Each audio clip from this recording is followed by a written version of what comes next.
What does running a care home really look like? Being a care home manager, this is our care home manager,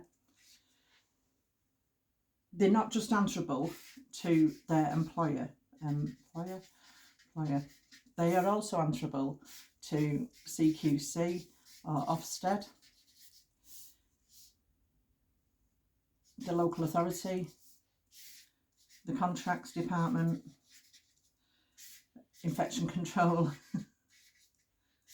environmental health, and others. They also have to look at staffing, which involves recruitment, sickness and absence, training, trying to think of something else. They also look after the residents. They have marketing. Now, bearing in mind in marketing, a lot of care home managers were previously nurses and they don't actually know how to shout about themselves. So when it comes to marketing, that's a learned skill. It's more training, to be honest. They also have, like we said, training there, but they also have their own training. Now, you'll have to excuse the writing because I really, as you can see, can't write up a wall. And my technical skills are not that good because I've got shadows everywhere. But I just want to get the message out. And I want people to understand that it's not just a job, it's more than a job, because this person brings in so much of the self to the role. They bring everything in that they've got inside themselves. They're very caring, they're nurturing, supportive. They're usually quite often nurses in the past. They have looked after people for many years in different departments. And when it comes to all these things, like I say, marketing and stuff, it's new to them. So they're not salesy. They don't know how to fill beds really. They can be trained to do it, and they're very good at doing it. Obviously, they get the beds filled, but they also have all these other roles to do. And these people all come and audit, and these people are all looking up because they also have complaints. Sometimes they get a compliment. So if you've got somebody in a home it's a good home, put a compliment in. Let's make some balance for these people. So this person then, and I'll do this one in black, it's a bit more severe, isn't it, about the person. The person then has the family, the friends, the hobbies, the dreams. And as this gets bigger with audits, because they have audits as well, see, there's more and more.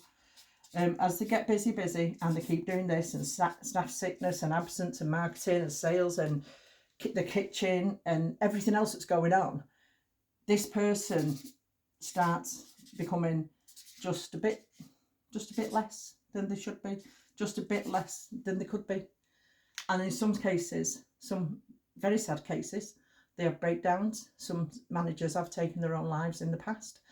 And this person can then become a very sad home manager.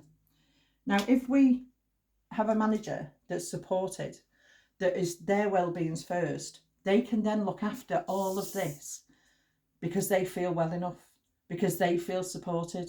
They don't feel overwhelmed and undervalued anymore. They feel appreciated. And when that happens, and our manager, please let them smile again, we get our manager smiling again because they are supported, and we bring this out by support. I mean, coaching, mentoring, somebody to go to. Now, yeah, they do have human resources, they do have occupational health, they do have employee assistance line, and I totally get that, and I know it's there, and it's a great thing that it is.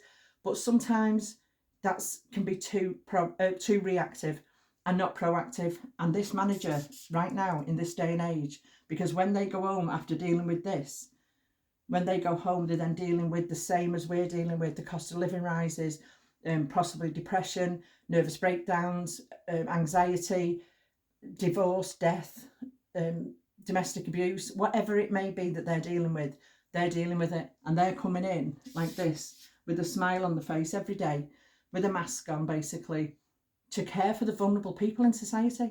And they've got all this going on. Everybody wants them something.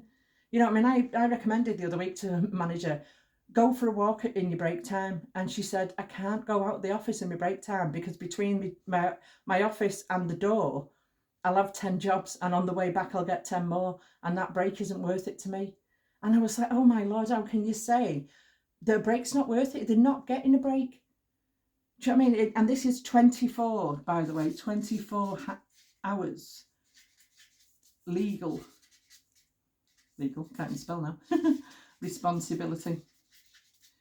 And I know they're not responsible for what somebody else does and what have you, but if they've not done the supervisions and appraisals there, if these are not done and our training's not done, they haven't recruited the right people, they haven't covered the shifts because they've got rotas to do. Let's add rotas on, because we don't really, I mean, this is just a minor little tiny little bit of what a manager does. And all this, by the way, all this on the contract of employment is in 37.5 hours, possibly 40 if they're lucky and they get a bit of extra time. All this has to be done. Policies, procedures, opinions, helping, supporting. What else can they do? What else can they do while their own world could be suffering? So let's put an end to that suffering of care home managers and start getting some support in there, the right support. And if you're a care home manager that's looking for support, or you're a provider who would like to provide support to your manager, please get in touch. Because if I'm not right for your service, I'm not right for your managers, I know people that may be, I know people that definitely will be. And let's get the support to these people, because if you're a care home provider, that'll cut down on your recruitment. And when we have to recruit a new manager again, you get a disjointed service. The people living there, the vulnerable people in care, are having to have a new manager and to get used to their personal ways. They come with new baggage. The staff have to get to know them. Sometimes the tail wags the dog before the manager settles in, and the staff are running, doing what they want because they are trying to keep it going, you know, and it's all coming from a good place. And it's all getting missed. And for what? For caring about those that care for others. And I just say today, right now, that if you're stuck, you're struggling, you'd like to support your managers, or you're a manager needing support, get in touch and let's get you the support you need to make you strong enough, resilient, cared for, valued, appreciated enough so you'll stay and do that job that you love, the job that you wanted. Because these dreams, you might be in your dream job and it might become in a hell. So don't suffer, you're not alone. And you know, there's free things to do. We've got a Marvellous Managers Facebook group, a Marvellous Managers WhatsApp group for them that don't like to be as visible. It's free support. Just get in touch and let's join up and see what we can do to help you feel better while you're looking after everyone else. Take care.